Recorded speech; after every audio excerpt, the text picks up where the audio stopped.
like between the trading centers of what is today Senegal and the trading centers of what is today the Gambia. So you can see that these women also, they played a very, very, like important role in integration. The trading trend still exists between the two countries. To a Senegambian fashion designer, Aduletsi, the cross-border trade is highly important. I think the way fashion is integrating Gambia and Senegal is simple. Is that we wear the same thing. What I'm wearing right now is exactly what Senegalese wear. And also we, the fashion designers in the Gambia, we have a very good relationship with fashion designers in Senegal. We exchange ideas as much as we can. And what I can tell you is that the creation of our designs and that of Senegal, they integrate very much. The day you have a creation in Senegal, the next day you see it in Gambia through our magazines, the Lifa magazine, the Linger magazine, and so many other magazines coming up from Senegal. The day it's produced, the next day it's in Gambia. So we do exchange fashion as well. And Senegalese love our materials. Like some of these materials you see here, and some of the brocades you see me wearing, some of them are imported imported from other countries into Gambia. But because of the price difference, Senegalese do come and buy them here. The prices are very reasonable here, and they do come and buy. A lot of Senegalese do come every day or every other day or every week to load containers full of materials, textile, and send it to Senegal. And another example I can give you is this purse and bag I'm just holding here. This is the sir material. We call it sir, the local woven materials.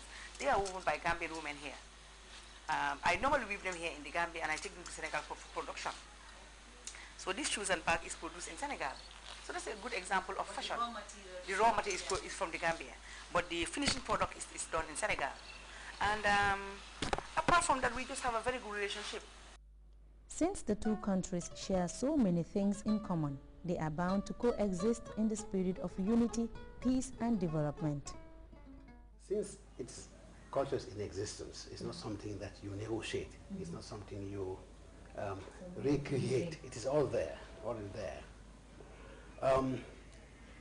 You speak, you are Jola in Fonyi, Gambia, you speak Jola, you are the Jola in Fonyi, Casamance, in Bijona, you are the same. You are Wolof speaking Banjulian and the Wolof speaking Salum, and or Ball is the same. At this level, the people are related family-wise, historically, family-wise.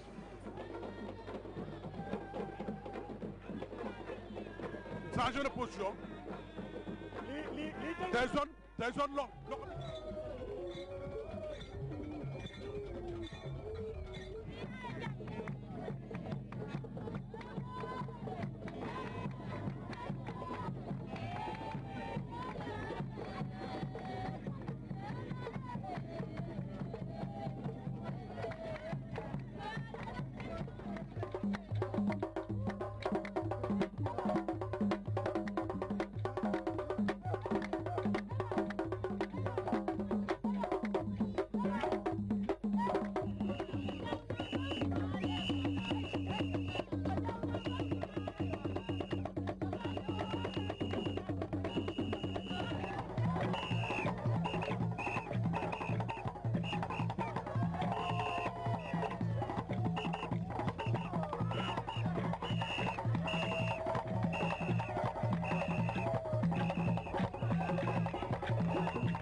One of the prehistoric cultural links between Gambia and Senegal are the megalithic stone circles found in North Bank of the Gambia and in Saloum region of Senegal.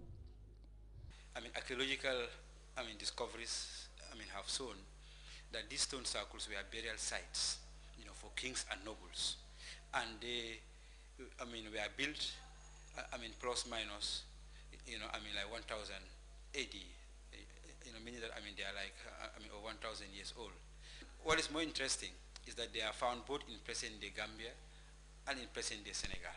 So the fact that these megalithic sites are found in both countries shows that there is some like some commonality in culture and like in civilization, particularly I mean, when it comes to the use of stone, I mean, during the period we call the Stone Age in history. In 2006, Senegal and Gambia worked together to have the stone circles jointly nominated into the prestigious UNESCO World Heritage Site list of cultural sites of universal value to humankind. Islam is the predominant religion practiced in both countries. There are various religious communities. Muslims and Christians live together harmoniously. Now you realize that Senegal and Gambia have been held as one region under the banner of religion, under the banner of the church. And the missionaries have been coming into Senegal, and then they extend themselves into Gambia to work and build up the church. The Catholic Church in Senegal and that of the Gambia hold one thing in common, because we are like the same people, same Christians, same ethnic groups, and then we also have modes of integration by going for pilgrimages. You know about the Popongen pilgrimage. You'll see Christians from the Gambia going in to meet Christians in Senegal, and they all have one particular forum in which they do their mode of worship. Just like we have in the Islamic sector, where people go for ziyaras and diaries and tuba and all these things. But nonetheless, this is like the pilgrimage that we normally have annually, and it brings in Christians from Senegal and the Gambia, and we all mix. As I speak to you, I have relations in Senegal. When I go for pilgrimages there, I make a visit to them in Dakar, in Pastel, Oseni, where some of them are my cousins, and we mixed. I think Intermic does promote integration because, fortunately for me, my husband is a Senegalese. He's from the village of Chihuahuan. I'm related to the Si family. And I'm always visiting my in-laws, and they do come and visit me all the time. My children are Senegambians. They have Senegalese and have Gambians. And we also do organize this big gamo. From this gamo, in the past years, we have witnessed marriages between some of the guests that do come here and see Gambian men or women, and they do marriage. And we do make friends. It is a real means of integration.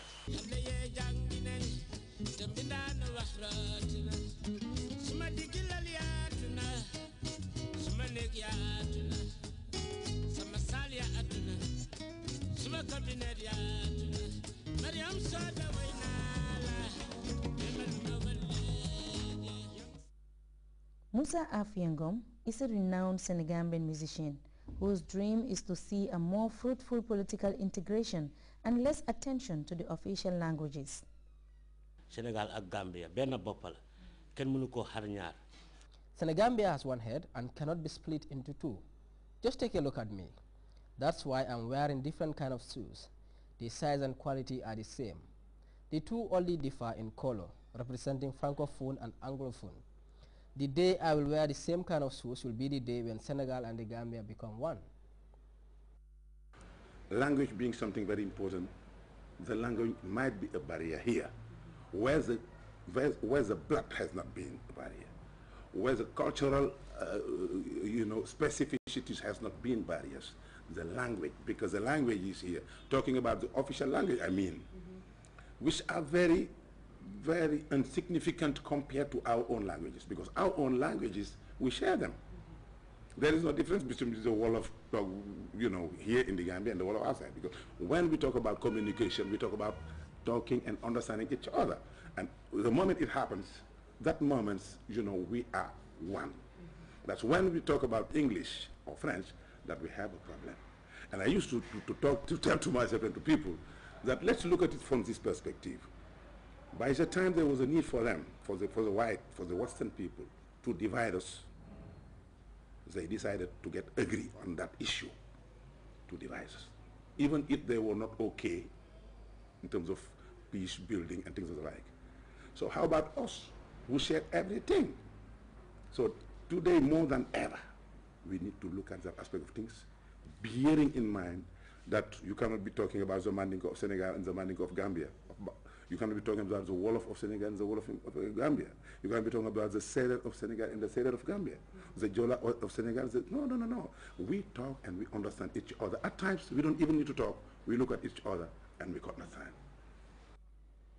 Although the Senegambia Confederation, which came into existence on 1st February